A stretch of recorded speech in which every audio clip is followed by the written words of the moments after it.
Hi guys! We're in the last section of chapter 11 today. Woohoo! Looking at section 11:10 on ratios and proportions and work. For this lesson, I am not going to do all of the examples.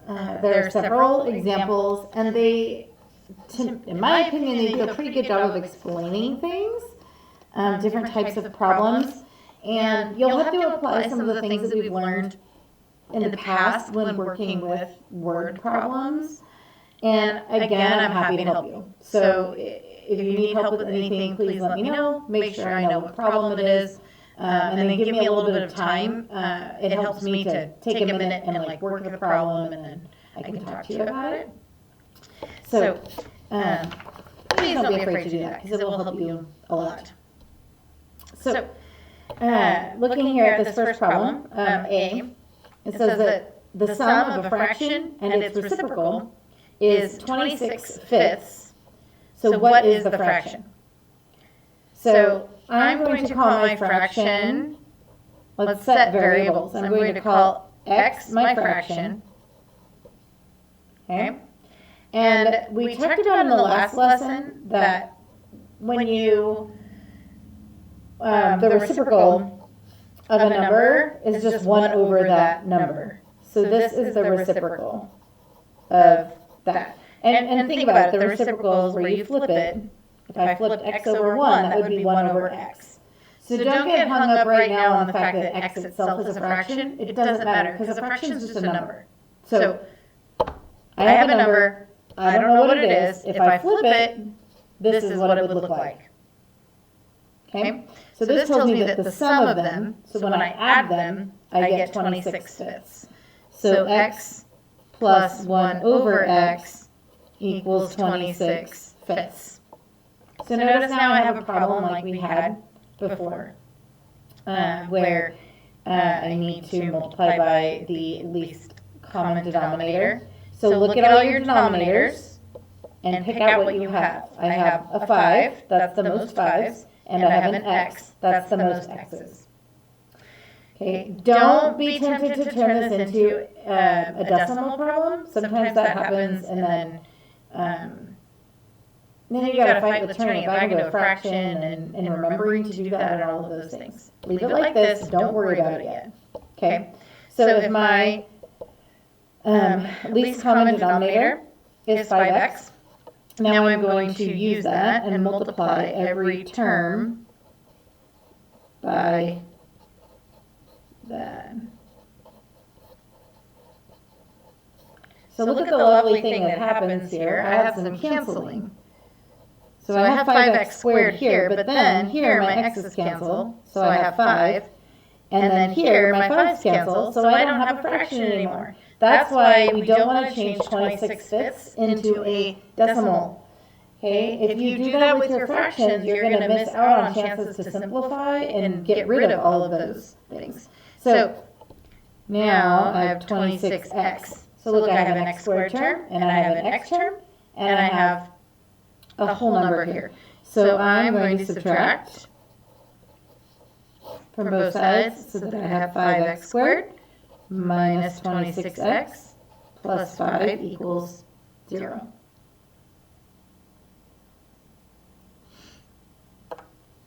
Okay, so now 5x and x, and if I want my last term to be 5, I need to deal with a 5 and a 1. So now I want to think about here 5 and a 1, and here a 5 and a 1 to get those 5s. 5 times 1 is 5, and 5 times 1 is 5. I need a 26 in the middle, and this is positive, and look at that's negative. So these both need to be subtraction, okay? Because that's what will give me this positive term. And that means that when I multiply my outer and my inner, I'm going to get 2 negative terms that I can add together to get negative 26. So look, I have 5 times 5 is 25, and 1 times 1 is 1, and 25 and 1 is 26. So I'm going to put a 5, oh, nope, not there. I'm going to put a 1 here and a 5 here. Because then my negative 1 gets multiplied by the x, and I get negative x. And here my 5x times negative 5 is negative 25x. So I get that term. So if that equals 0, I have two options here. I have 5x minus 1 equals 0, or x minus 5 equals 0. So this gives me x minus 5, or x equals 5. And here I have to add 1 to both sides. So 5x equals 1, divide both sides by 5, x equals 1/5. Now, if you go back to the beginning, it says the sum of a fraction and its reciprocal is 26/5.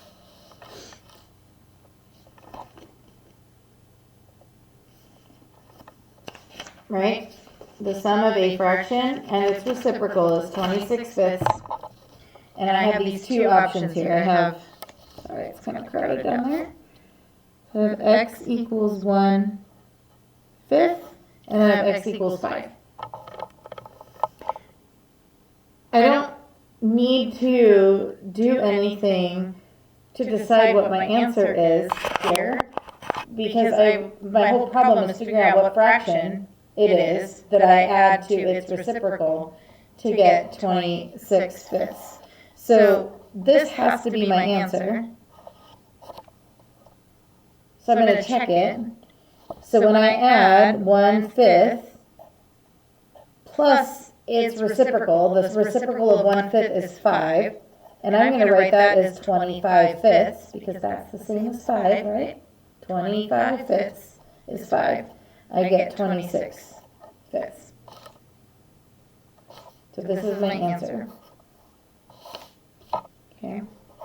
So x equals 1/5.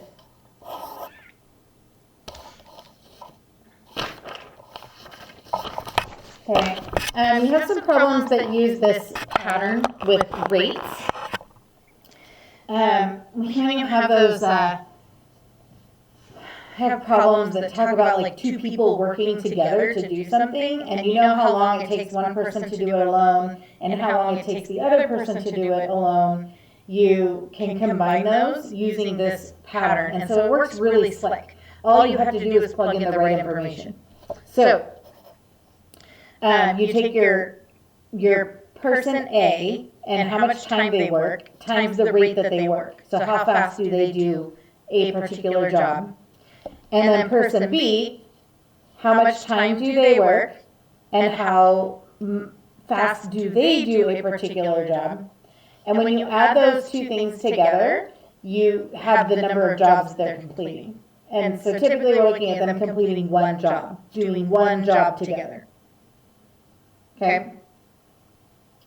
So my question in B, I kind of shortened it. So if you read it in B, it's longer. This is the short version. Allison cleans Grandma's house. It takes her 4 hours. Aaron takes 6 hours. How long if they clean it together? Okay?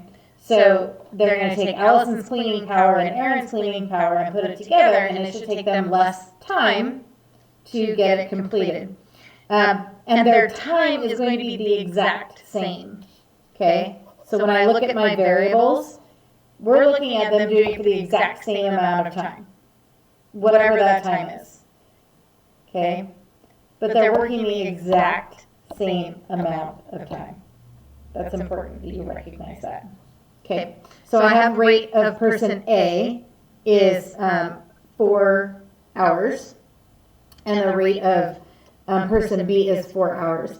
Now, the way we have to write that is a little bit strange because a rate isn't just a time, so I can't just put 4 hours. Okay, so I'm going to say we're going to look at it like this. 1 house per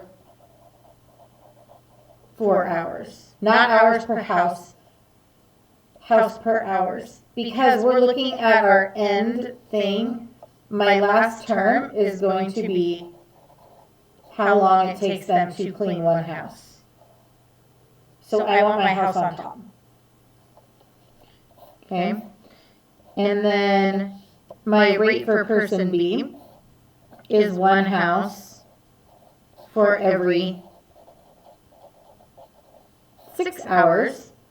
And they're going to do it in the exact same amount of time.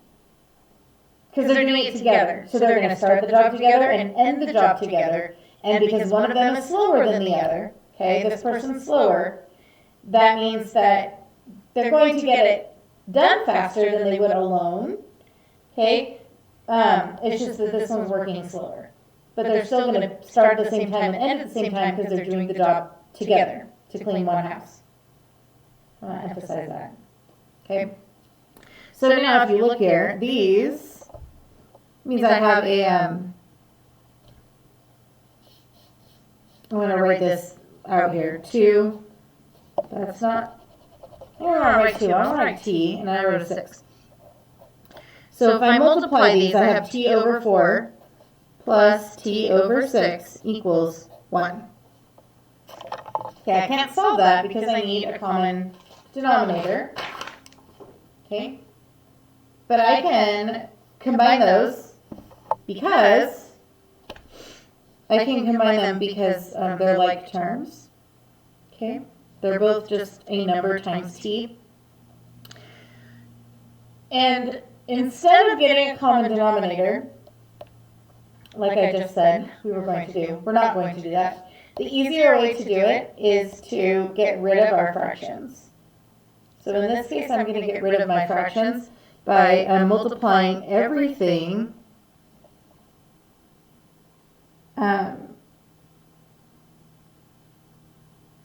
by 12, which I think would be the least common denominator. I'm tired, I'm sorry. I feel like I keep doing math videos and my brain is going crazy. 12 is the least common denominator. I'm not going to change these so they have the same denominator. That's what I meant to say. Like we would do if we were adding 2 fractions. We're going to use that method that we learned before where we multiply everything by the least common denominator because it will help us cancel out things so that we don't have fractions anymore, which is nice. So remember we talked about that method being more efficient. I can't remember what lesson that was in, like lesson 8 or something. That when we multiply everything by the least common denominator, it's a more efficient way of doing it because we cancel things out. And so we can end up eliminating fractions rather than making our fractions have bigger denominators. Okay, now I've said it right. So 12 is the least common denominator because 4 and 6 both go into 12 and it's the smallest number that they both go into. Okay? You can also look at it as like this is 2 times 2 and this is 2 times 3. The most 2's that show up is 2, so that's 4. And the most 3's that show up is 1, and 4, so that's 4 times 3, which is 12. So same thing that we've done before. So now when I do that, this 12 over 4 gives me a 3t, and the 12 over 6 gives me a 2t, and then 12 times 1 is 12. Okay, so then when I add those, I have 5t equals 12, divide both sides by 5, and so t equals 12 fifths. My unit is hours because that's the unit I had up here. You want to be careful with your hours. So 12 fifths hours would be 2 and 2 fifths hours, which you could think of as your answer, except most people don't talk about hours in fractional terms like that. So you could call this 2.4 hours. That works. Or 2 hours, and what would that be? 25 goes into 60 12 times. So a fifth of an hour is 12 minutes. So 2 fifths would be 24 minutes.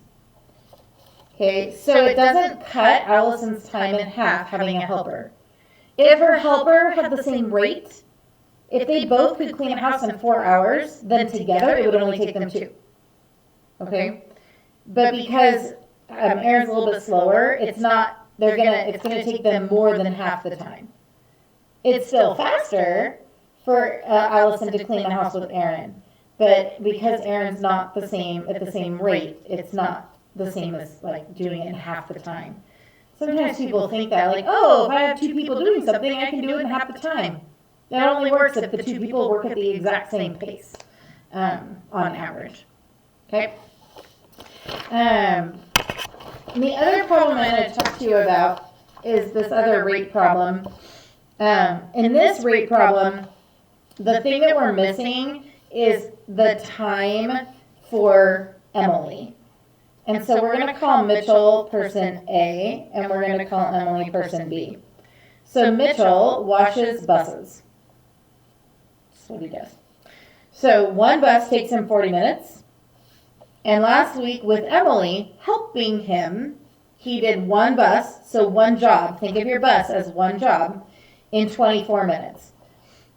Not half the time. So that tells me that Emily is slower than he is. If she was the same, it would only take him 20 minutes. So because it's more than half, we know that Emily's a little bit slower. Okay? So I've got to figure out how long for just Emily.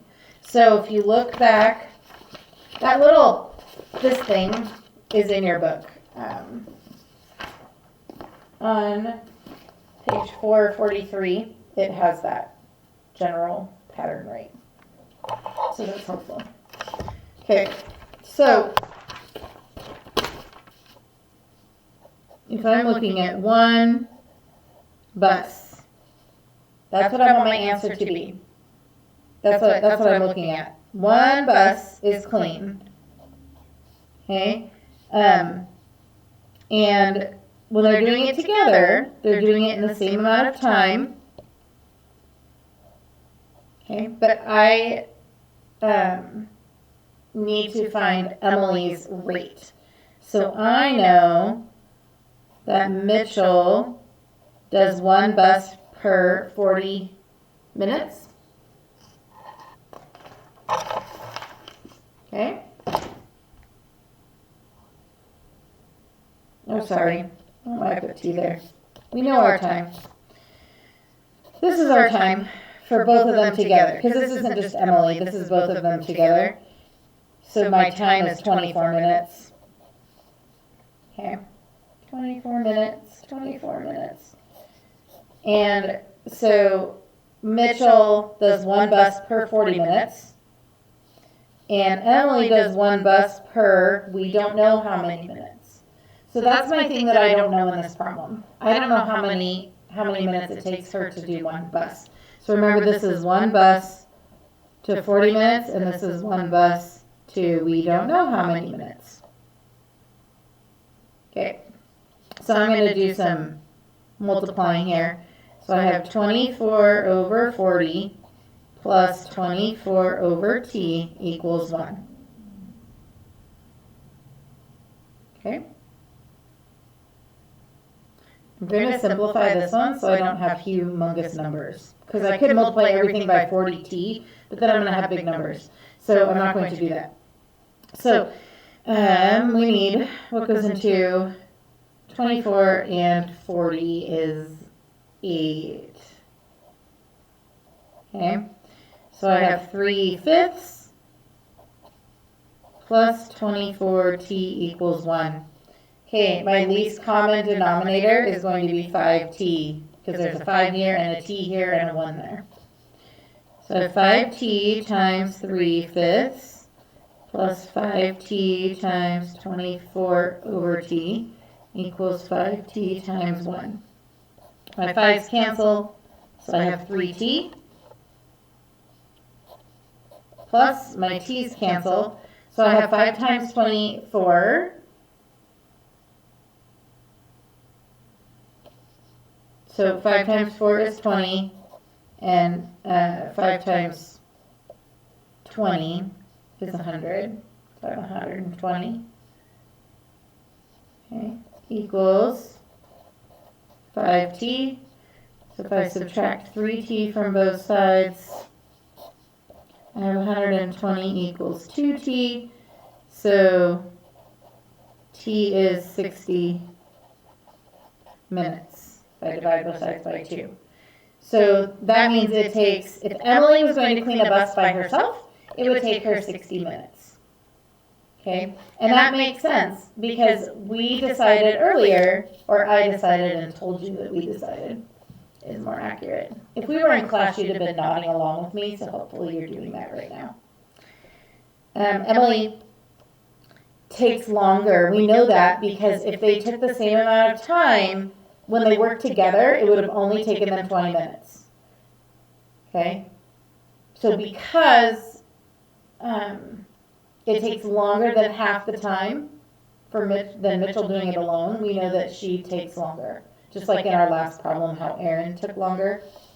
So 60 minutes makes sense if he does it in 40 and she does it in 60. Okay, and then you can check that answer and make sure that it makes sense. It's in your book. They check that solution. I'm just not going to do it in this video. So tackle each problem individually, but look back at the examples to see which example mirrors it the most effectively. And then when you have an issue, let me know. But remember, I don't want you reading the problem and saying, I don't know what to do. I'm going to ask Mrs. Huber. So I don't think any of you have done that. You've been really good at doing your work really well and getting help just when you need it. But please let me know if you need help after you have tried. Show me what you've done so I can let you see where your thinking is incorrect. Or where your thinking is correct and you just need to fix a little part or something. Okay, so that's it for this chapter. Your next assignment is the review. Feel free to go back and look through some of these other videos that we've done to help you with any of those problems. Look back through your book at the examples to help you with the review. But that's all to help you get on the review. I want you to try to do it on your own, and then I want you to take a picture of it and send it to me via email or text or whatever. But I want to see your review. So it might be a couple pages that you have to send, but please do that, and please do as much of it as you can, on your own, looking back at the other problems, looking back through the chapter. If you're stuck on something, you can let me know. I would prefer that. I'd prefer to be the one that helps you on the review if you need help so that I know what you're getting. Since we can't do like a regular test, I'm not going to give you a regular test right now. So that's the way for me to kind of see if you're getting it, which is important. So please make sure that you're doing that. And I will talk to you next time. I really miss you guys. I miss being with you and teaching you and working with you and helping you on problems at your tables a lot. So thank you for your hard work. Okay, bye.